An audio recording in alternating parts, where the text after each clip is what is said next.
Alors, ma cellule mène des enquêtes sociologiques depuis 10 ans auprès de l'ensemble des marins. Et nous avons une enquête phare qui s'appelle La Marine en question. Et tous les 3 ans, on sonde un échantillon représentatif de marins sur tous les domaines qui fondent leur satisfaction ou bien sur leurs motifs de mécontentement. Et on cherche en fait à définir le niveau d'engagement des marins.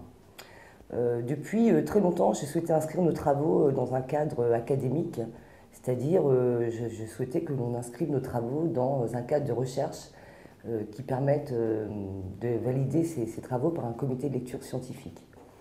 J'ai rencontré Estelle Morin à l'occasion d'une présentation de sa démarche, du modèle de la qualité de vie au travail en 2011, et j'ai été déjà très séduite par l'approche scientifique de ces travaux qu'elle mène depuis 1993.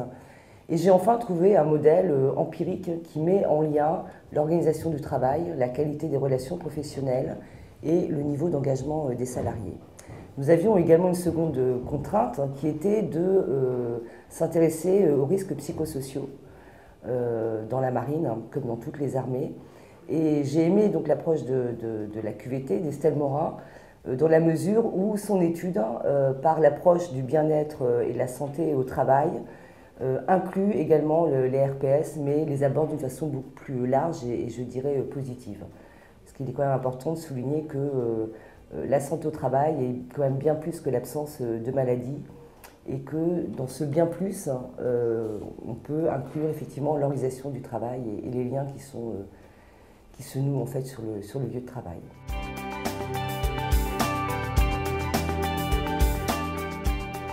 Un modèle empirique, c'est un modèle qui a été testé sur le terrain, c'est-à-dire que les questions émanent de salariés qu'on interroge et les questions sont ensuite formalisées par des psychologues du travail, testées suffisamment de fois pour vérifier que le questionnaire fonctionne, c'est-à-dire qu'en fait il traduit la réalité des choses.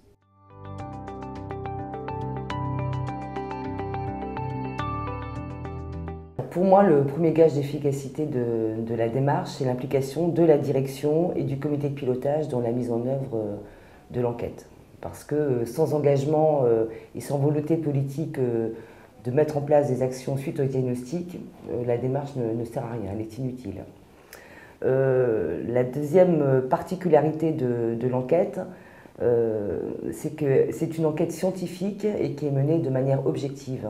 Les chercheurs n'ont pas de parti pris. Et ça rassure énormément les salariés sur les intentions justement qui se cachent derrière cette enquête, c'est-à-dire la mise en œuvre d'actions pour leur bien-être, mais le bien-être de tous et de l'institution également.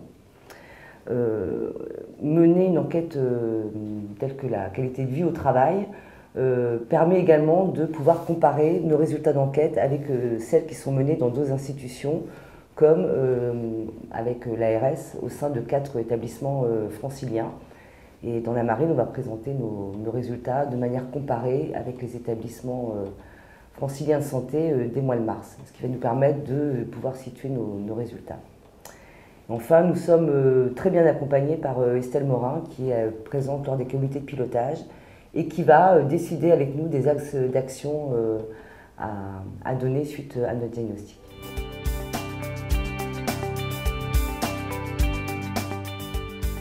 Les premiers résultats en tout cas, ont été présentés il y a 1 mois et demi lors d'une réunion qui a duré 2h40. Quand même, on pensait que la réunion durerait 1h30, mais elle a duré 2h40.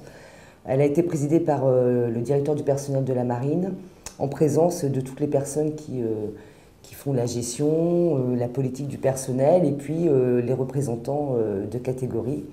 Les résultats ont été effectivement favorablement accueillis.